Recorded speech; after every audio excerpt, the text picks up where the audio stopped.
You won't believe it, she looked like she saw a ghost just now. This painting is 100% a fake. Gross meat sloppy brushwork in that tail. So, you're the last straw that broke this artwork. A stunning female agent is knocking at the door. She belongs to the Art Crime Investigation Units and is here to confirm this painting is definitely a fake. Alright, time to collect fingerprints. But Walters warned, none on this painting. It's machine printed. If it were hand painted, there would be slight damage from varying pressure, but this painting is flawless. Only machines can do that kind of perfection. Plus, most masterpieces leave the country within 24 hours, so their time is really running out. Then Morgan leads the Scorpion team to an expert. Turns out, this painting was bought by a Jewish villain in 1936, and then stolen by the art. In 1946, the museum acquired the masterpiece, despite the villain's descendants' attempts to reclaim it. But all attempts ended in failure. Meanwhile, Ewing finds that someone downloaded a 4K HD version of the painting online to make fakes. Easy peasy. The download led to a toy company. After investigation, they found an employee, Danny. But when they arrived, Danny fled the back door in a hurry. Clearly, he's not cut out for this. After chasing, Morgan arrived via shortcut, letting him escape with one shot. Ewing simply said, "You're terrible at running." Then interrogation began. Little Mustache said, "Give me 30 seconds. With the behavioral expert's analysis, Danny soon spilled the beans. Turns out he was hired to forge the painting. The person who hired him was none other than real estate tycoon Long Eoshin. Then Ewing found out that Long Eoshin is holding a charity gala tonight, so everyone sprang into action. They planned to steal the painting before it was moved. As night fell, Waters and Zio made disguised as guests at the gala, using Zio made special skills to approach Long Eoshin.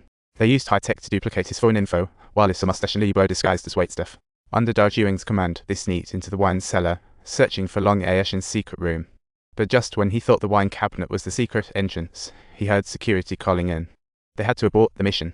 Though no masterpiece found, they didn't return empty-handed. They started analyzing Long Eoshin's phone data and found out he called one number 6 times right before the painting disappeared. That person was the museum director, Sang Bio. No wonder the painting was switched quietly. There's a mall. Raising the alarm, Sang Bio will move it tonight. Waters deduced that Sang Bio and Long Eoshin must have struck some secret deal, having Danny forge the painting. That painting should be in Sang Bio's hands. Upon learning Long Eoshin was investigated, he rushed to send it to the port. Unbeknownst to him, the Scorpion team was already onto him. Ewing found the latest shipping manifest and discovered one cargo hold was booked by. Soon, they spotted Sang Bio on the way to the port. Just as they were nearing the port, Lebo pulled out a tablet to tune into Sang Bio's car system. Sang Bio had a confused look on his face. Why was the car he just serviced having issues today? When he saw smoke from the engine, Sang Bio quickly jumped out of the car, and Morgan promptly arrived to gift him a shiny silver bracelet. Just as he was about to praise Scorpion, he was reminded, "You definitely know your stuff." Turns out, Lebo forgot to turn off the engine heater, causing the temperature to soar and the engine to blow, ruining the painting. They'll take the blame again, but it's Waters' plan. They swapped the real painting long ago. Lebo added flammable liquid to mislead Morgan. The real painting was returned to its owner already. Waters, aided by an expert, found the descendant. The billion-dollar painting returned to its rightful owner after many transfers. The Scorpion team leveraged their high IQ again, compensating for the villain's descendant's Oz paragraph, enhancing world justice. Meet these geniuses with IQ of 190. Use a bag of jets to capture a prisoner Scappy. They just got their assignment, and 3 inmates escaped from a high-tech prison under tight surveillance. Oddly enough, they neither dug a tunnel nor tampered with surveillance.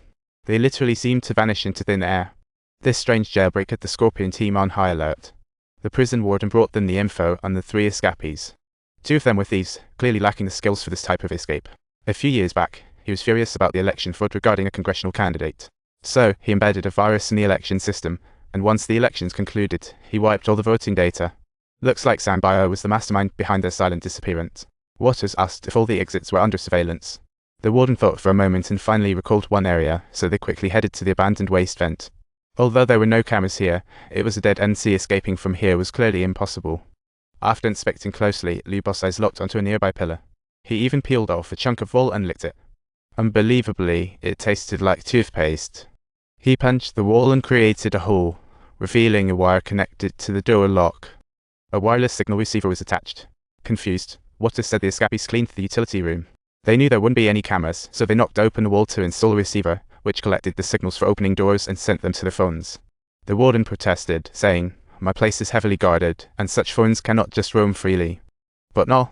The Waters quickly put him in his place. They moved all to the unrestricted playground. Waters said they must be a gang. Surely someone was smuggling the phones in from outside the walls. He dug out the satellite footage from that day, and after some searching, they spotted a bird in the frame. Turns out, that bird was a disguised drone, and it delivered the phones right into the prisoner's hands. Why didn't the cameras capture them? An electromagnetic pulse device on their phones could trigger a localized explosion, disabling the cameras for 3 seconds.